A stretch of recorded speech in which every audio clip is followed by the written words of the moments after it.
We've got one more game for the United States women's national team. They are coming off of a 3-0 victory against China. Was thrilled to be on the ground for that one in Minnesota. The Midwestern in me was just like, it's just like a little 7.5 hour trip on a train. Like, let's do this. Let's go. So I did streamliner all the way there. And honestly, I'm grateful I did it though, because there's just something of a different value when you get to kind of take in some of these performances up close and personal. But now here's the next one. Are they going to build off of this momentum? They've got another one coming up on Tuesday, June 3rd. This one's going to be at Energizer Park in St. Louis, Missouri. Kickoff is going to be at 8 p.m. Eastern. And let's just jump into it, Cupo. Let's talk about who we want to see on this pitch. We got to see a lot of really good individual performances out of that match against China. Thank you for the shout out on the jersey, because if you're listening as a podcast, I'm rocking the Houston Dash kit, and I had to because I was so moved by Avery Patterson's performance against China. I really loved what she was bringing. So I'm curious, Cupo, for you in this game against Jamaica now, do you have any holdovers on your starting 11 wish list for the Jamaica game from China? Like, are we going to see maybe a player that had a really good performance in China get the start on your wish list against Jamaica? So I feel like the way that I looked at my starting 11 was a little bit wish list and a little bit trying to guess the impossibilities of the corners of Emma Hayes' brain, right? So what I will say is Avery Patterson stood out immensely. Okay. The composure, maturity on, off the ball, getting up the flank, her decision making, the timing was elite. Okay. And I feel like based on what we saw and some of Emma Hayes' comments in post, I feel like she's securing herself a spot somewhere on that team, right? Okay. Like not That's fair. everything's a gamble yet, but I feel like she's more in than out. So I think that what I'm thinking is maybe we get to see some of the other flavors in this squad, right? So Okay. maybe we throw the stabilizers in of like Foxy and Gurma. We keep them, right? We haven't seen much of Sam's despite the the handful of times that she's gotten into the squad or minutes. Got you. We haven't yet seen Carriabello. I do Mhm. wanna try to get a look on her, and this is me saying this as someone that is not privy to closed trainings, right? So I don't know what Emma is seeing in training and what she's looking for in order to get them field ready. But if this isn't somebody that gets minutes at some point in this game, I'm just throwing her in my starting 11. Now, Okay. the midfield, same thing. I think coffee is my stabilizer there. I do like seeing her score goals with her palms up, but I think that seeing her in advanced positions, what Emma is asking of her now, I love that. She was the string puller as usual in that midfield, but she also was all over the place, just like Lily was last match. I want to see Labanza get slotted in there so that Labanza can actually get some real minutes. I feel like she came in, but I feel like when you're coming in the latter tail of a second half, you don't really get that. You don't get to shake the nerves off a little bit and figure out your place, right? So I want to Yes. see her a little bit more. Claire Hutton, we know again what Heaps can do. We know what she will do. I want to see Claire get some more minutes. And I feel like maybe in the back of my mind, I was like, hey, if we have the pairing from the Pride and the pairing from KC, there's a little bit of that security blanket of each other and that chemistry there that you can work off of to see how do you actually perform with the badge on your chest for the US.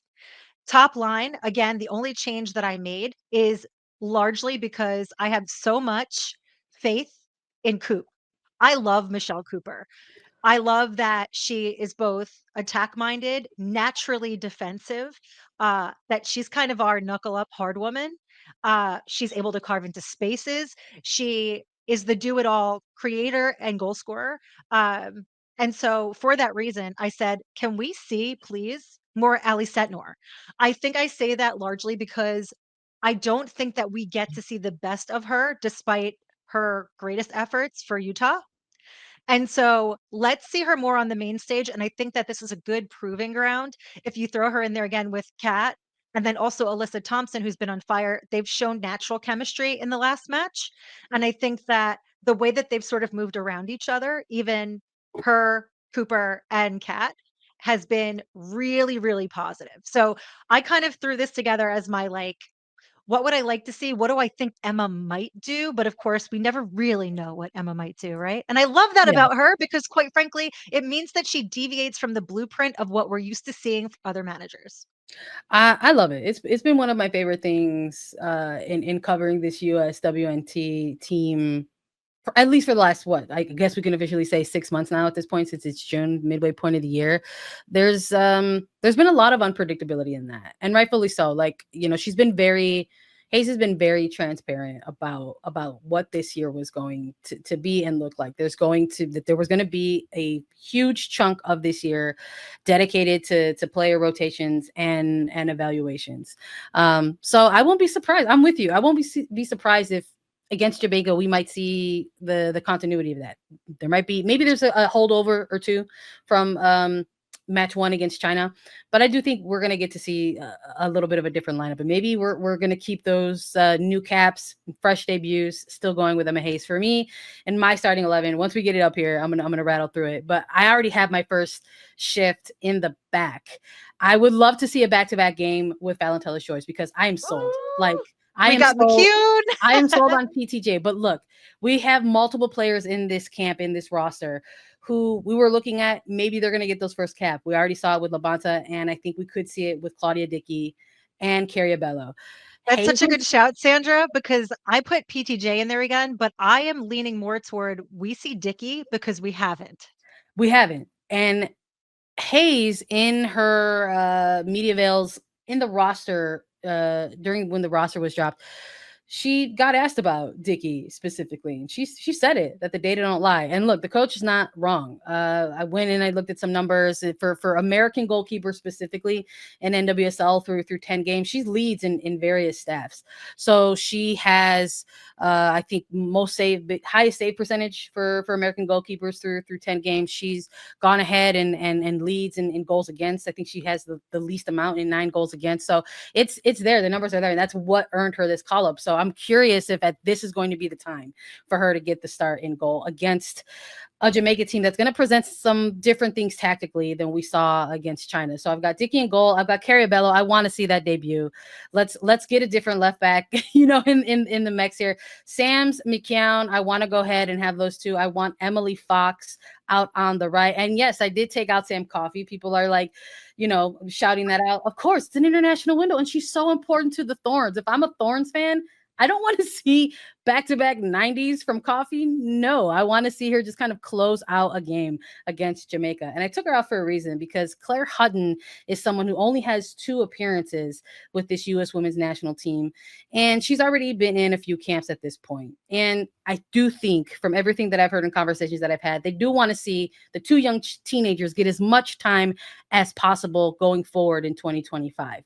That includes Claire Hutton, and that includes Lily Johannes. So I'm very curious to see the 2 of them kind of operate similarly, as we saw Coffee and Johannes at one point. We definitely saw them in a little bit of a dual pivot at certain stretches of the game against China. But we know who Sam Coffee is. The coaching staff does not need more looks at Sam Coffey. She is your lock. That is like the player whose profile has risen at this point, that the team functions better when she's on the pitch. So if this is still sort of the last month where the coaching staff wants to get these evaluations in before they really lock it in on a 23 to 27 player pool moving forward, you got to continue to see these 2 teenagers get some time together. I've got Heaps kind of rounding out that middle third, and I've got Alyssa Thompson, Macario, and Allie Sentner as well. Hey, same top line. I wasn't surprised. I was like, as soon as I saw yours, I'm like, I know there's going to be some overlap for sure. But I definitely want to see some of those new faces, some of those new names. Like that's the whole Emma Hayes era. That's the culture that she's built. That she's going to call players in who have earned their right to be in these camps through their play. And not only are they going to get called in, they're probably going to see time. So I'm very curious to see if we get some of these rotations in the mix. Yeah, I love that we differ, but I really like specifically that you can follow our thought trajectory as to like the why and hows of things, where I'm like, okay, we need to have some vets here in this line and some vets in this line, and then what works works. The other thing is, I think they seemed a little bit surprised by the fact that China sat high. The expectation was like revert back to a low block. I think that going into this Jamaica match, we're going to see exactly that. They are a deep lying back line. They are going to want to try to absorb as much pressure as possible and launch counters. Now, whether they get that opportunity is to be seen, but I think that if there is going to be another match, I'm not going to say a test because this is hardly a test. Jamaica haven't been able to score a single goal on the US in any of their matches. So I think that for this, it's not going to be a particularly strenuous defensive match, but I think it will be a feeling out for Emma Hayes again in terms of whom is blending well, how are they moving, the is the chemistry enough that they can anticipate each other yet? It will be if we see Fallon Tullis-Joyce, and that was the only reason that I did stick her back in, is how well is she able to communicate with that back line? Because remember, she hasn't played with a lot of these players much at all. Last match was her first time playing with Gurma, who was vice captain of this team and a really important part, if not integral to the success of this team as a whole. So I think that the ability to anticipate each other's next move there is extremely important. Outside of that, maybe we see McGlynn, maybe we don't. You know what I mean? Like Maybe we're anybody both could be wrong. in there, right? Like Emma Hayes is subbing herself on. Yeah, it's like we could see anything. No, I that's a good shot. I love that you touched a bit on the record with Jamaica. It's like you never know what you're gonna get until that whistle blows and the two ideal 11s go up against each other, right? But there's history there for a reason. So the 5 games that they've had before, it's been an all-out series in the way of USA. The more recent fixtures, whether it was during the CONCACAF W Championship, which serves as the World Cup qualifiers, or even before that, in like a tournament of nations, like Jamaica has struggled to get on the scoreboard against the United States.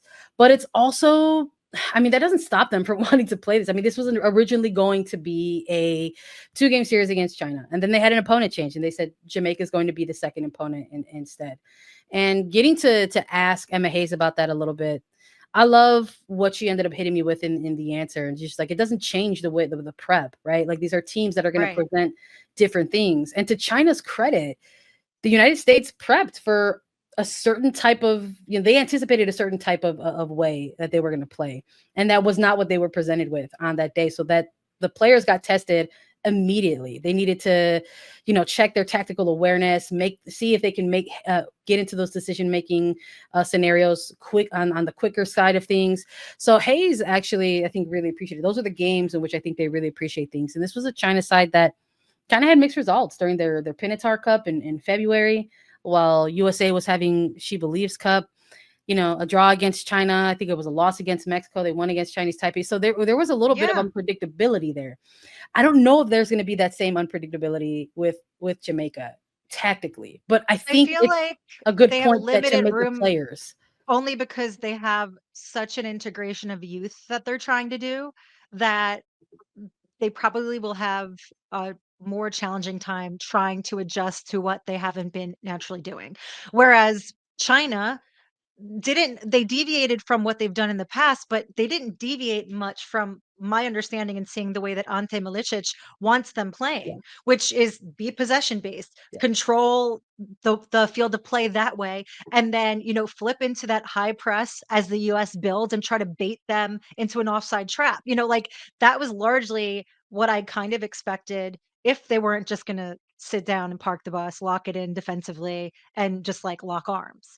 yeah, I think that to your point, like it's important that this team is able to be nimble because they are a team that is feared, right? If you have a team, and there's two schools of thought managerially, is you adjust and adapt to the squad that you're playing, right? Against, or we play our football, period, end of story. yeah. And I've seen both work out favorably and some abysmal on some days. It really just depends on the football of the day. Yes. No, that's a very good point. And to your earlier point about, no Bunny Shaw, that's always going to be a huge factor Yeah. for Jamaica. But there's also just it's like they don't have Bunny Shaw, right? They don't have Drew Spence. They're without Mhm. their veteran goalkeeper in Rebecca Spencer. So there's like a number of players Right. who So, are I mean, unavailable we're for gonna this one. see Leah Brooks, who's only 20 years old, in goal for them, and sh you know what? Like, she's great at shot stopping, but this is the US, right? Yeah. Like, they can do so much more than just rip shots at her, around her. I think that there's gonna be a lot more to lock down and worry about. Um, I also think that in their last 5 occasions that we've played Jamaica, Bunny was only available for 2.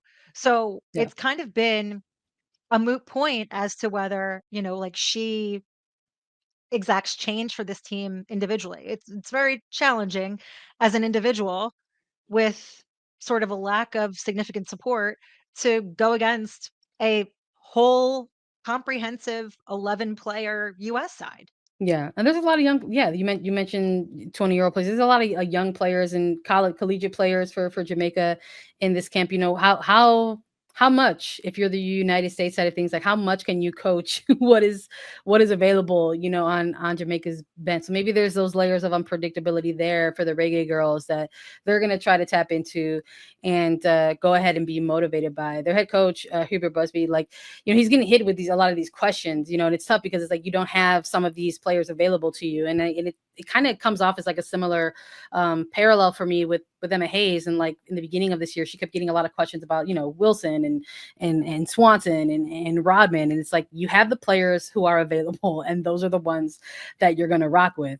And there's a little bit of that here with Jamaica. So I'm very curious about who we'll see even in like the starting 11, Yeah. and how they're gonna roll things out, and what they could present to the United States. You don't want to see a blowout, but I am curious about maybe some of the things United States are taking from that game against China. Talking to Kat Macario in the mix zone after that game, and this is a player who had an assist and a goal, and she was like pretty hard on herself and like really frustrated at their start to that game. But this is the machine that the United States are. Like they're just so locked in, these players. So I am very curious if maybe that's already one of those opportunities that they're looking at, where they're going to say, hey, reggae girls will probably start against us in a mid to low block, be very Yeah. organized. We want to set a bar for ourselves. We do not want to take we don't want to take a half hour this time to unlock those things. So maybe that's something that they're already trying to go ahead and talk. Well, we won't know until that final whistle blows. So in the meantime, let's have some fun. Let's maybe try to throw in a prediction. Give me, along with like prediction with a score line, like give me who you think might have like a breakout game in this one. Breakout game.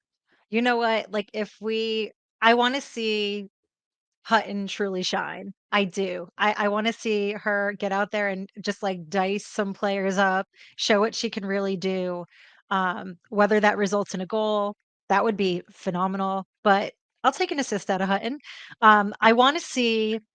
So I think what we're coming up against now is seeing the depth in our attacking pool in terms of having damn near 1-to-1, where, like, you don't have a significant drop off irrespective of who starts, who comes off the bench, and I trust in Michelle Cooper, Kat Macario, and Alyssa Thompson exclusively. I truly do. I think that they all bring something really, really vital to this team, and they play off each other really well.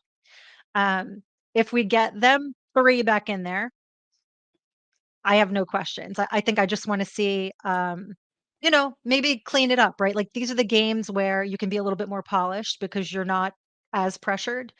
If not, I wanna see, like, Allie Sentner, get out there, score a brace, like, do Yeah, something have crazy. fun. Um, but I think we're gonna have I think it's gonna be, let's say, a conservative 4-0. Conservative 4-0. Okay.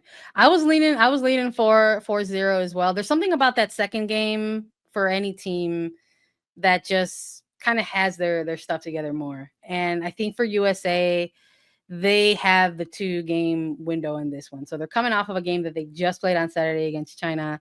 So they've got some training, under them. They've got a game under them. And I do think they're going to look like the more dominating team. I don't want to go as high as like a 5-0. Yeah, I feel like I'm bullying them if I guess that, but Yeah. also Patrick Glanville, you're crazy, boy. 2-1 Reggae You're Girls. I going love for the energy, Patrick. Go off. this will Like, be this will be the first time that Jamaica score on the US, and not only will they score once, they'll score twice. incredible. Bold, my friend, bold. That's pretty good. I will say maybe for both of us, how we had some of that heavier rotation in the mix in the lineups. Maybe that will be the thing that the USA have to work out. The combining with each other, the cohesiveness amongst players that maybe don't have those minutes with each other.